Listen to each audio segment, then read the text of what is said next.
Assalamualaikum warahmatullahi wabarakatuh. Perkenalkan, nama saya Umi Muyasaro. Saya di sini bersama dengan Mbak Via. Mbak Via ini merupakan mahasiswa dari Universitas Negeri Yogyakarta sekaligus menjadi santri di Pondok Pesantren Ar-Rayyan Baitul Hamdi. Nah, selain menjadi mahasiswa dan santri, Mbak Via juga ini bekerja di salah satu instansi. Mungkin di sini teman-teman bertanya-tanya, kok bisa sih Mbak Fia itu bisa mengerjakan tiga tujuan hidup, yaitu bisa menjadi mahasiswa, santri, sekaligus bekerja. Di sini kita mempunyai beberapa pertanyaan untuk Mbak Fia. Langsung aja ya. Yang pertanyaan pertama, apa sih yang memotivasi Mbak Fia untuk mengerjakan sekaligus semuanya? Awalnya saya juga nggak berpikiran akan melakukan tiga-tiganya sekaligus, karena itu kalau dibayangin juga bakalan susah.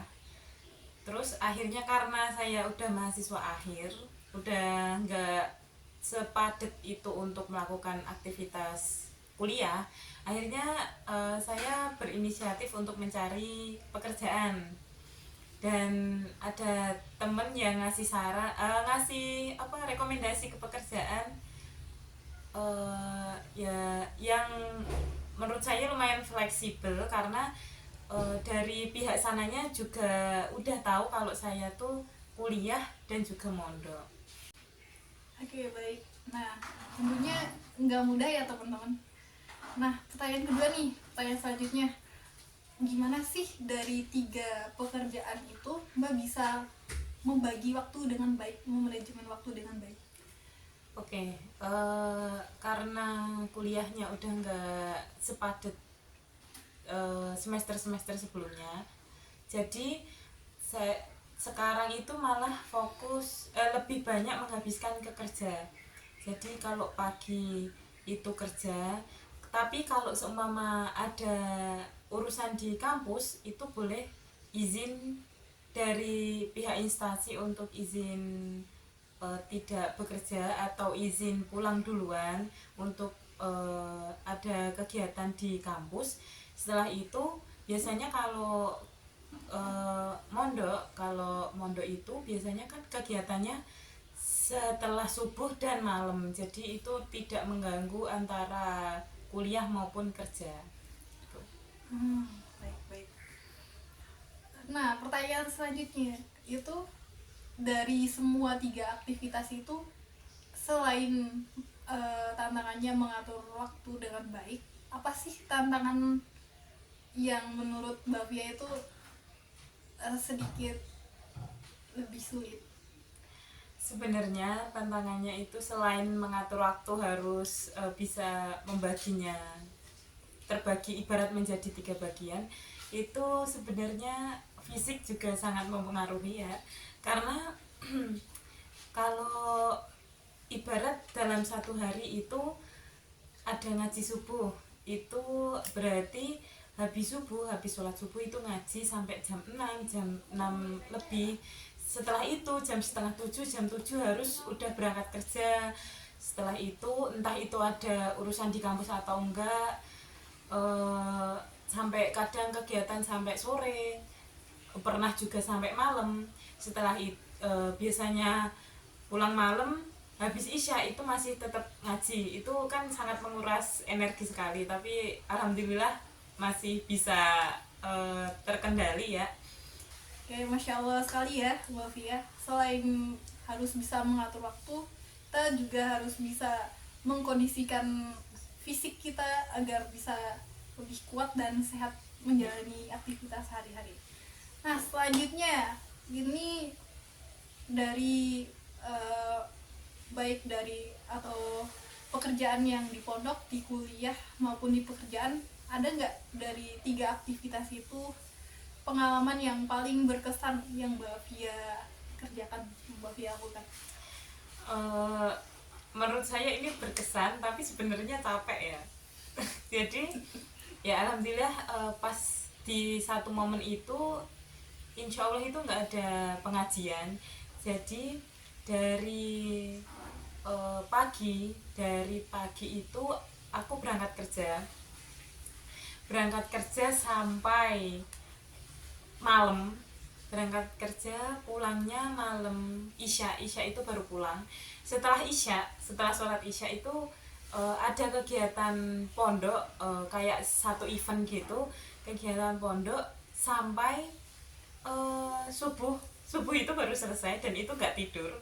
Setelah subuh persiapan lagi untuk kembali bekerja, karena di kerjaan juga ada satu event.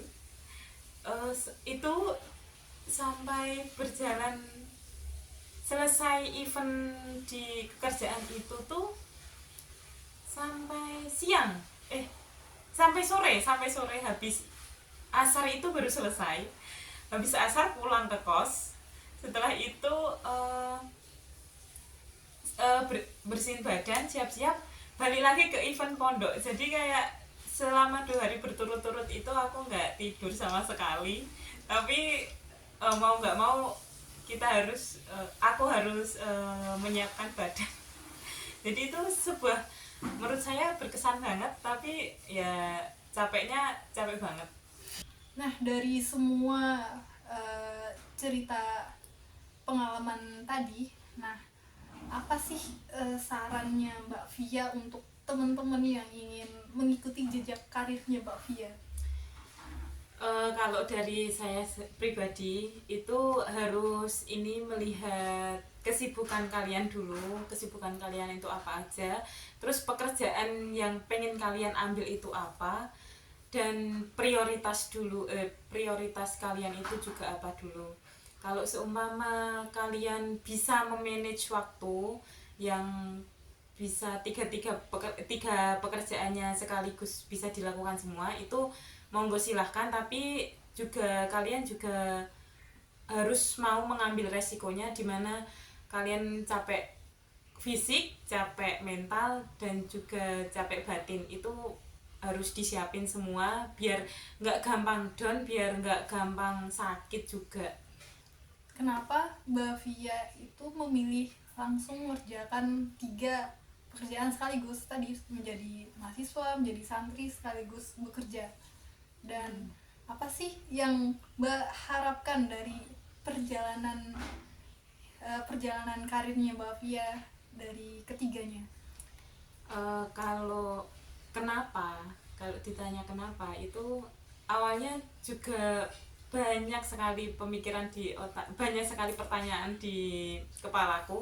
Kenapa kok mau mengerjakan ini semua? Karena yang pertama, aku kenapa kok bekerja pas kuliah, pas mondok itu karena aku juga pengen gimana caranya dapat uang sendiri, pengen memandirikan diri sendiri, karena juga ini di rantauan, biar nggak terlalu merepotkan keluarga juga gitu. Jadi pengen mandiri lah ibarat katanya gitu.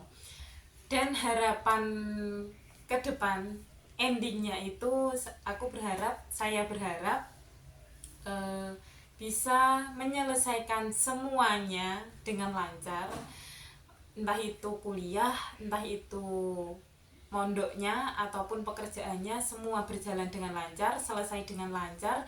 Dan saya memiliki banyak teman, banyak relasi juga, dan saya bisa memajukan diri saya, entah itu dari fisik, finansial, ataupun mental.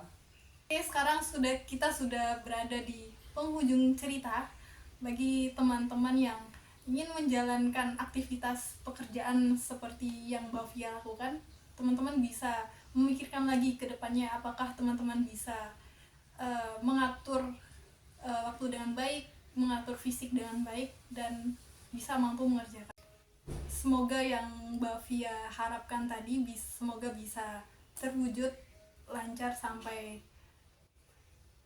tercapai. Amin. Dan semoga dari cerita dari awal sampai akhir teman-teman bisa mengambil motivasi untuk bisa melakukan hal yang sama seperti yang Mbak Via lakukan. Sekian dari awal sampai akhir. Apabila ada salah kata dari saya dan Mbak Via, kami mohon maaf. Wassalamualaikum warahmatullahi wabarakatuh.